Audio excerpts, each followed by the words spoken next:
Hey, welcome back. Welcome back, us. Welcome back, me. Good to see you again, Tim. How's it been? Likewise. Yeah, It's all been a good long here. 2 weeks. It has, and it's getting hotter where I am in the UK. Well, it's getting hotter all over the world, of course, and it's struggling to keep cool. But I hope you're doing okay. I'm staying indoors. I'm in South Florida, and yeah, I experience both kinds of heat because some people say, well, I just can't stand if it's humid. I like it if it's dry. Some people say the reverse. It's humid here, but I was just there where it it was dry, and yeah, there was one point I was waiting for a bus, and I was standing in the shade. And I'm like, why am I mean, okay, the dark hair doesn't help, but I'm melting in the shade. And I realized the sun was reflecting off the building and in me. I'm like, why am I casting a shadow in the shade? Because it was the Wow. reflection of the sun was strong enough to absolutely melt me. So yeah, it was hot in Vegas, but it was great. I got to see a lot of AV technology. Should we start with the show? Yes, please. I'm excited to hear how it all went. And how did your session go? Yes, thank you. My session, it went really well. They didn't record it, but I was so excited by the feedback, and uh, my contact told me it was the best attended session in the track. Pat, pat, pat. And only one person walked out the entire time. I'm assuming he had digestive issues because why would anyone walk out? So everyone's pretty much stayed. So it felt and said nice things. So I was all excited. When I got back to Florida, the first thing I did is I turned on the camera and I redid the presentation and I put it on YouTube. It's basically a master class in streaming, creating content, what we're doing here, what I do. And I go over the basics, hardware, software, streaming platforms, best practices, but I also kind of go into yeah, the magic, the fun stuff that we do here. So yeah, I'll put a link below or something. Everyone, please watch that video.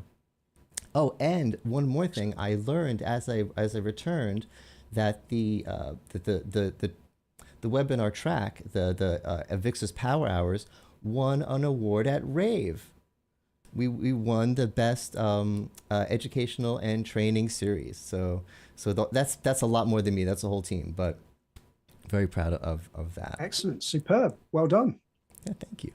Um, InfoComm itself was a great show. InfoComm is back. It is pre-pandemic, no caveats, no, because we want, we're giving shows a break. It was nice, but no, it was amazing. Everyone was saying that the crowds were there. The end users were there. The quality end users were there. It was everything we want. I don't remember the numbers, but I remember hearing I think they released the numbers and they were what we wanted. I think the numbers were good. So overall, it was a great show, and I'm halfway through recording a wrap up of the show. And let me kind of promote it a little bit here. I actually did it with you in mind, Tim, because I'm thinking the way I used to do these is I would take all these notes and I would have every spec and every new feature of every announcement, every product at every booth, and it was impressive. People were always like, "Wow, how do you do that?" But it was a little unnecessary. If you're interested in a product, you go to the website. I think what you want to know is what's the cool thing from each booth. Hey, you were at Hmm. the Poly booth. What do I need to know? What'd you like? And if I miss something, it's okay. So that's the way I did it. I don't take notes, and I covered 25 booths. So this is going to be a long video. And for each one, I give you the one thing about either the product or the company that's like, oh, that's what makes them different. That's why I might be interested in them. That's what my customers, my clients, my followers, my viewers might be interested in them. Excellent. Yeah. So it should be fun. I'm excited about it. Look forward to that. Um, I don't think there's that much more else to say about the show. I mean, hopefully you'll watch the video. Hopefully you'll watch both videos. And just thanks to the Avixa team, the InfoComm team for putting on an amazing show. Thanks to all the vendor friends who hosted me for the after night events and for the booth tours. And yeah, I'm looking forward to the next show. Oh, next show is in Orlando, so I don't have to travel. Yes. Hope, Sounds fantastic. okay, so something else I wanted to talk about today. This is kind of. Oh, actually, no. One more thing I do want to talk about from the show. Because I'm making another video live today, so a little bit of self promotion. But it is actually, I think, one of the biggest stories of the show, not just because I did a video about it, but the Crestron control announcement. One of the big things in our industry has been the fact that Crestron is like Apple. If Ooh, I love Apple software. Yeah, you got to buy an Apple device. That's just the way the world works. You don't even think to complain about it. Just the way the world works. And that's been the deal with Crestron. Without, I don't want to get in trouble, get too political, but I think there's entire companies that exist just to kind of get around that limitation. It's a big deal. And all of a sudden, Crestron's like, no, we don't have a problem with opening it all up. So it's it's poly displays, Logitech display, not displays, the control tablets. They see controlling the rooms. All of a sudden, they can all do question control, all the stuff in the room, the lights, the shades. But what really got me is they built it into, and you think, oh, David went 10 minutes without talking about Zoom or Microsoft Teams. Sorry, this is about Zoom and Microsoft Teams. The way they worked it is they built it not just into the panel, but into the Zoom and Microsoft Teams app. So from a user perspective, I not only do I not have two tablets, I just have one tablet, but I don't have to switch from Zoom mode to Crestron mode. I don't have to flip a switch. I don't have to log in, log out. It's part of the Zoom room UI, and it looks like this. The buttons look the same. It looks like Zoom. So this is really a Zoom announcement. Congratulations, Zoom. Every Zoom room potentially now has Crestron control. Congratulations, Microsoft Teams. Every Microsoft Teams now has Crestron control. I think it's a big deal, and the video will be live in the next few hours, hopefully. Fantastic. Sounds good. I look forward to seeing one in real life. Oh, actually, I wanted to get your opinion on something. I feel like I'm talking a lot. But when I was covering these companies, I came across a trend when I was covering four companies in particular. Cisco, Neat, Poly, and Logitech. And I feel like just the world has completely changed for them, because it used to be that they were competing against each other. No one else was allowed at the table. There's even a story about, Logitech and Neat had to kind of sneak their way into the table, right? We had to give, there were special exceptions. And they're all top tier. They really are all top tier gear. And it was really competing against the four of them. And now, oh my goodness, I'm thinking of making a Let's Do video bar and selling it on the website. Everyone has a video bar. The world has changed. Yeah. So now they all have to come up with very different ways to compete. Like for Cisco, we got to start talking about contact center. Wait, if I want to talk about video bars, I got to talk about contact center? Yes. Is it me, or is everything completely crazy now? Wow, you are highlighting a lot of areas that Omdia are discussing at the moment around strategic planning. What do we focus on?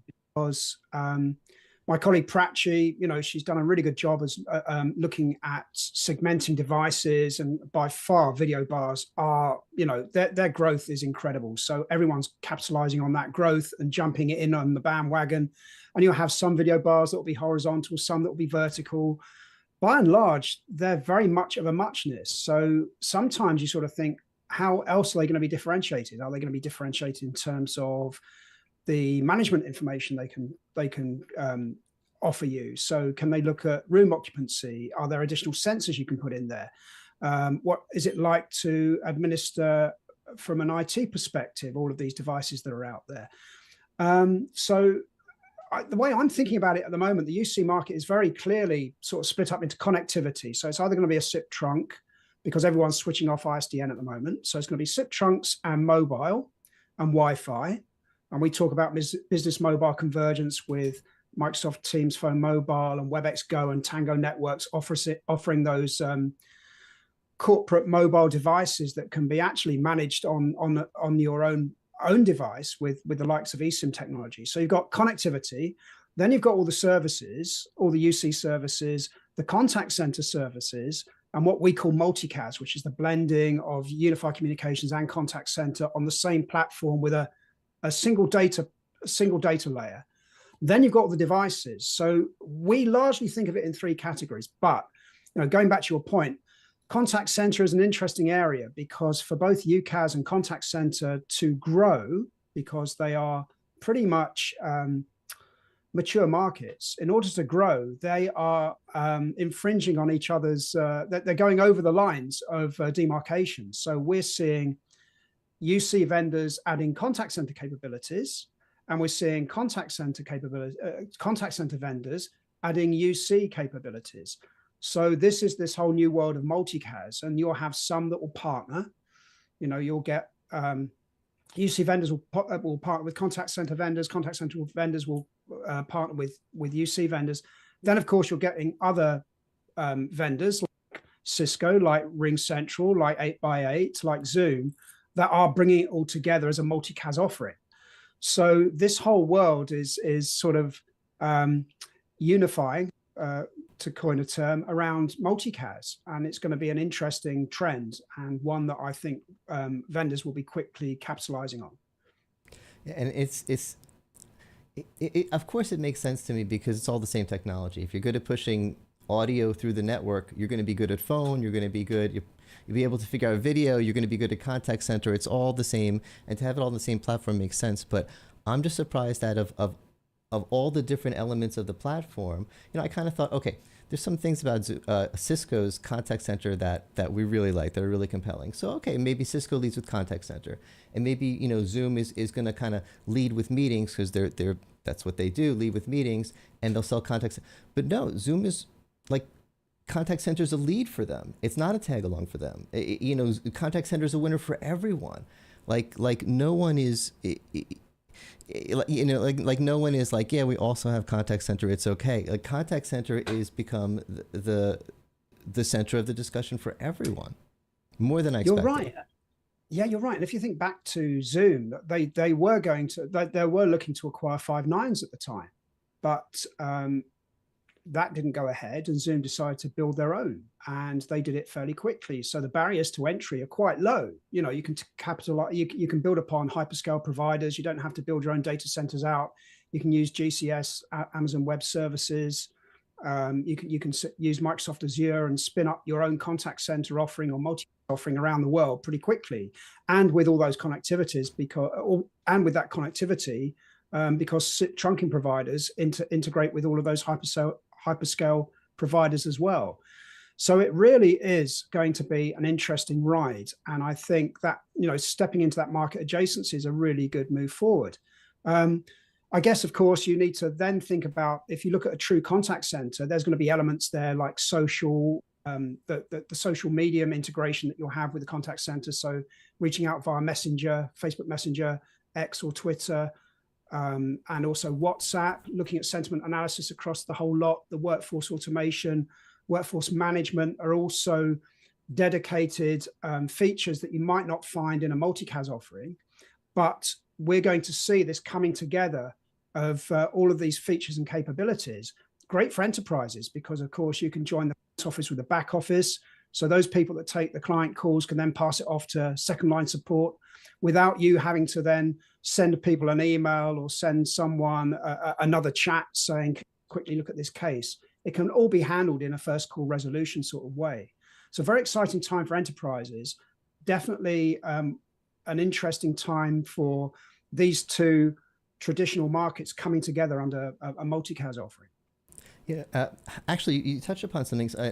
Sometimes just end users just reach out to me and get on Zoom calls with me, ask me questions about Zoom.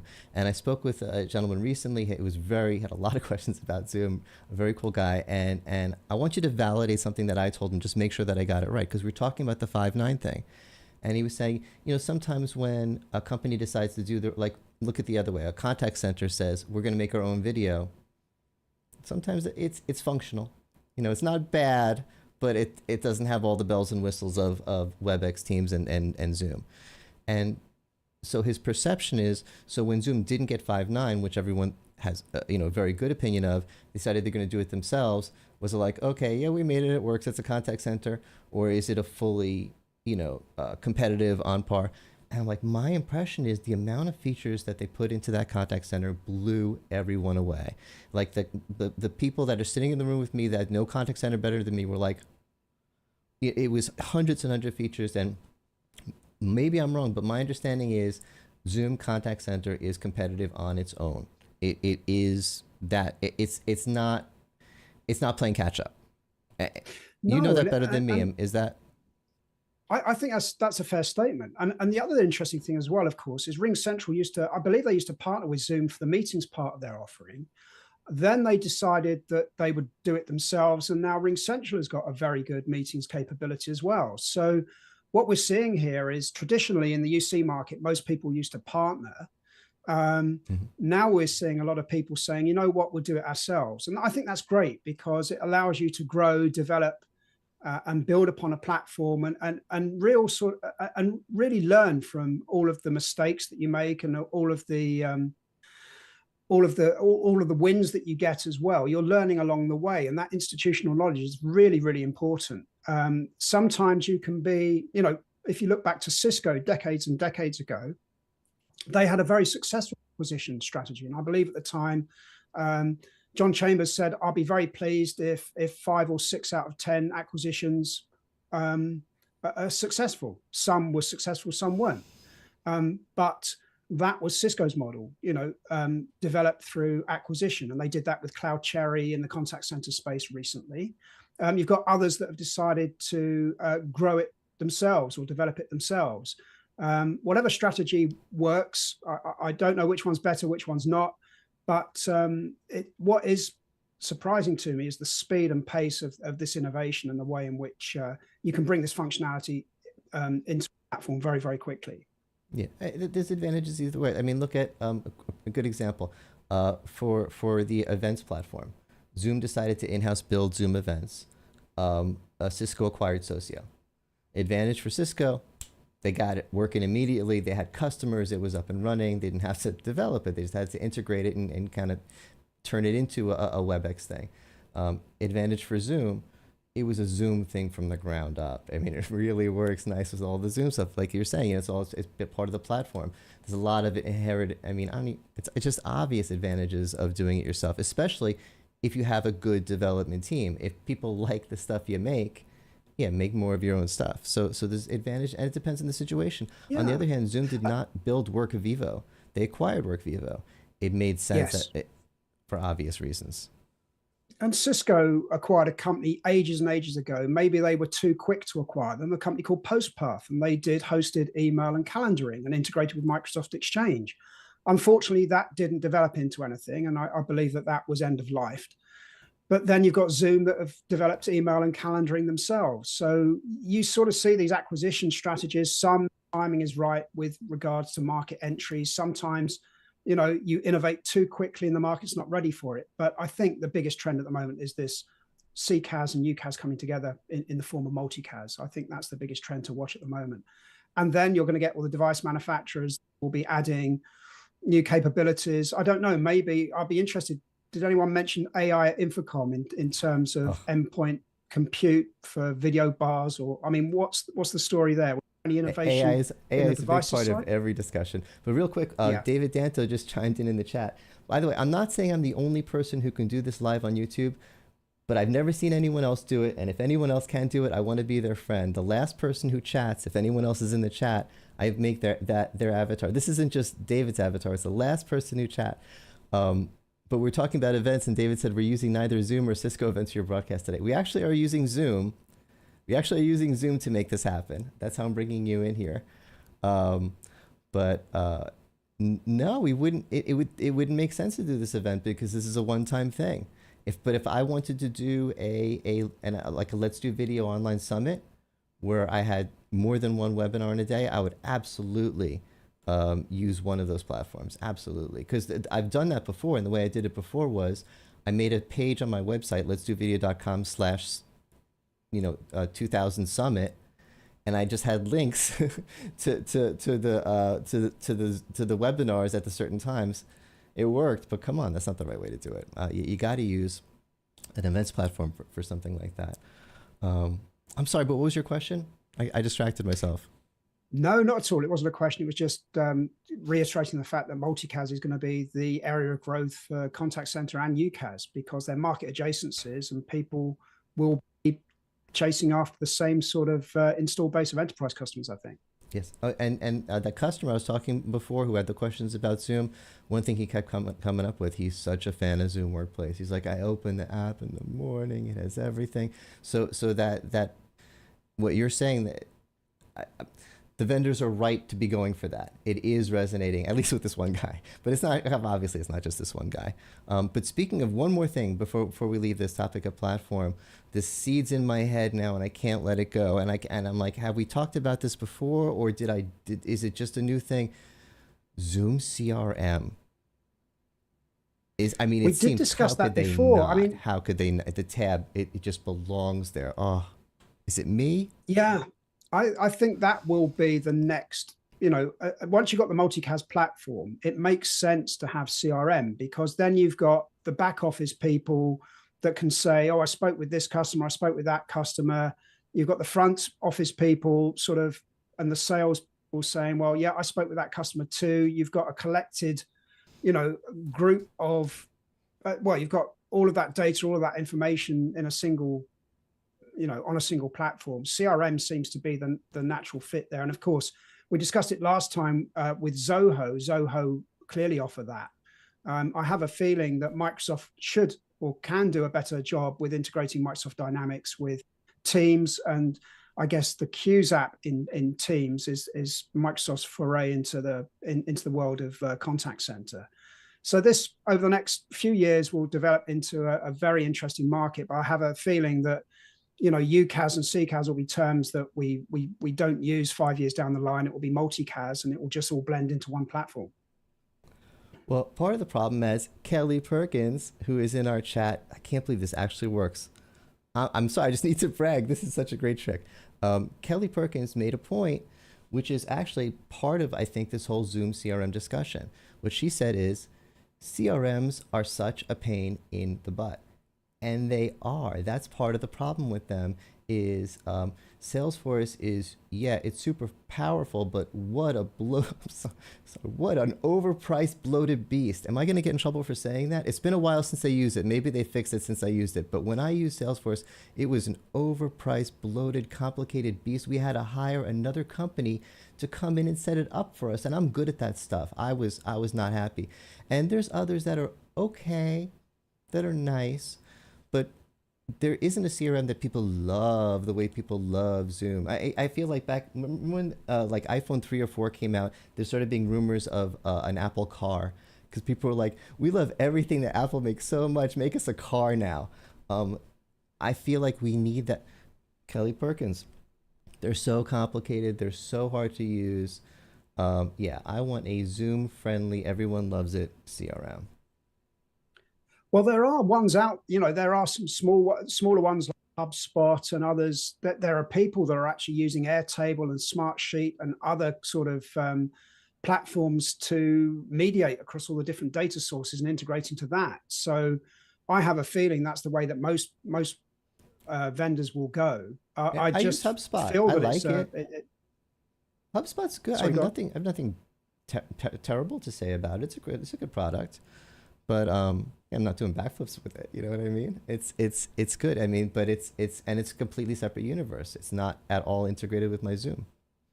Yeah, and of course, all those call detail records, all those customer records, a single data platform. If you can leverage generative AI to sort of make sense of what's going on out there, is it better to do it on a single platform, or do you want to somehow, integrate it all and get AI to try and work it out for you? The Salesforce integration with the UC integration, with the contact center integration, and the ServiceNow integration, and the Zendesk integration, and the PagerDuty integration is going to be complicated. So I have a feeling that the next natural iteration will be adding CRM to it. So Absolutely. because that's where you can grow into other market adjacencies that are sort of not too far detached from where your core business is.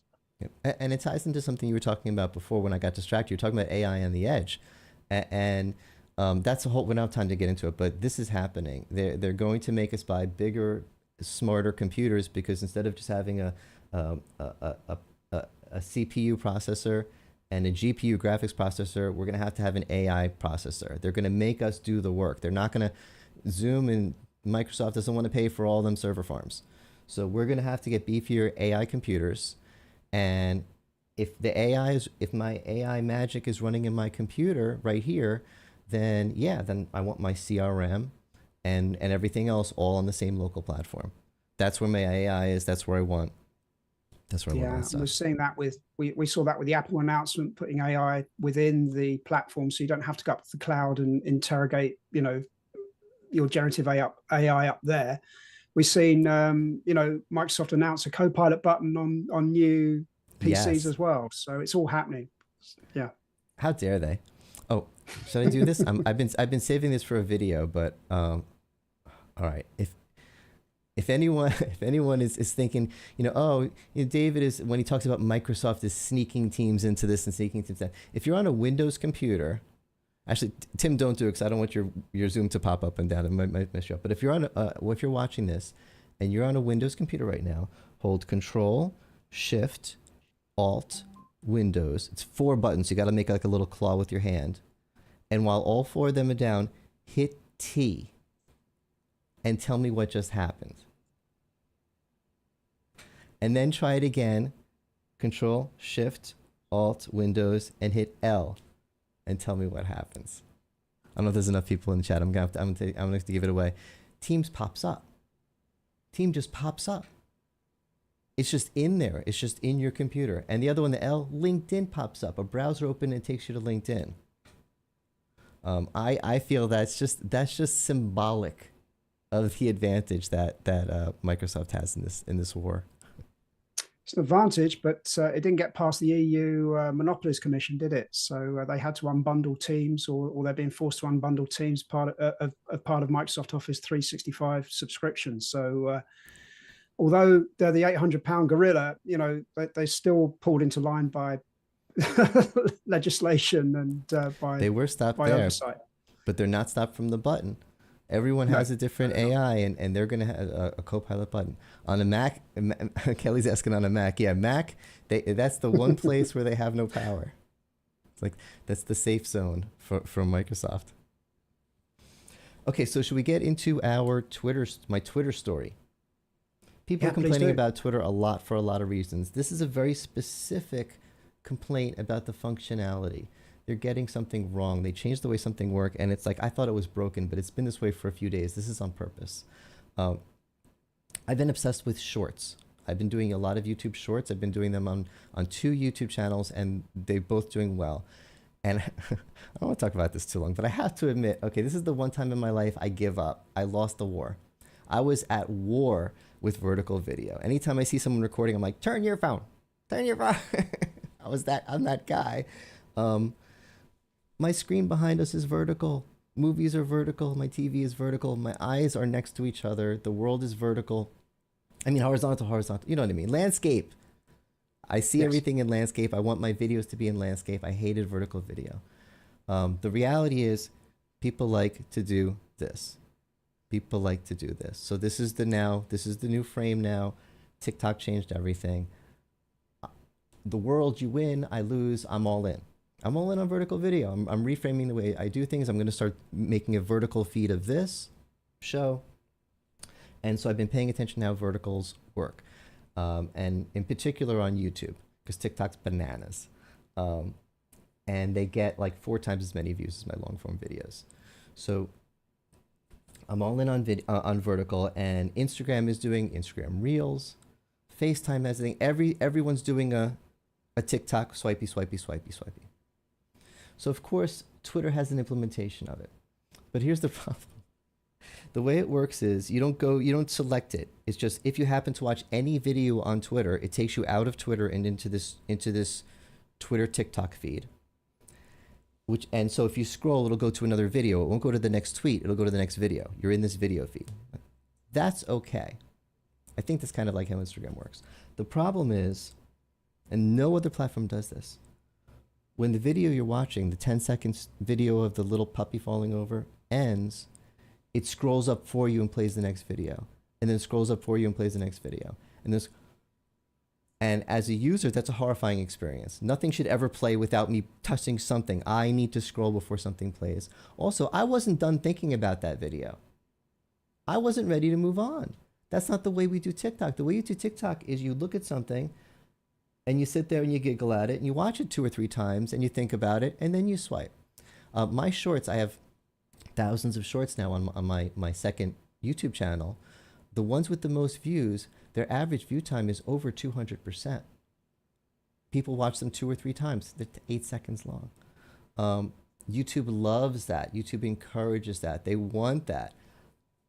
Twitter is not allowing that. If I want to go back, I got to swipe down and go back to it to see what I want to see. It's just this jarring, horrible experience that shows that whoever at Twitter is working on this has no understanding of how us young people today consume vertical videos.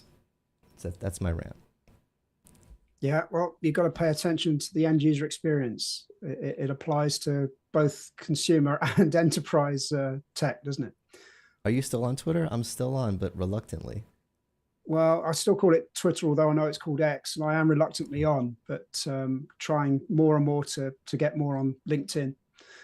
LinkedIn's been really great. And the reason I'm still on Twitter is because you and a few other people like you are there. I mean, that's really the only reason. It's you know, it used to be if you tweeted something, you tweeted, "Hey, here's a link to my new report." The response would be, "Oh, that's great. I like your comment about this. What are your thoughts on this?" One of other analysts, and then someone else would say, "Oh, that reminds me of this." There would be a discussion about it. Now you post it, and the first response is an unrelated ad. It's an ad, or it's a meme. It's a puppy falling over and being cute. It's something that has nothing to do with it. It's a random feed. I'm like, what'd they do to the algorithm? It's not just me. I'll have a play and find out. I don't know if I want to go into X at the moment. Not with we're facing a general election. I'll be bombarded with all sorts of political stuff. I don't really fancy that. It's an environment I don't want to wash myself in. Right. Okay, so you could find us more on LinkedIn. All right, so it is Friday, and I have to finish recording this wrap up. The link will be below. I'll be sharing on LinkedIn 25 companies, what you need to know about all of them. Very excited. Thank you, Tim. As always, I'm looking for my button. And thank you, everyone, for watching. We'll see you in a couple weeks. Thanks, David.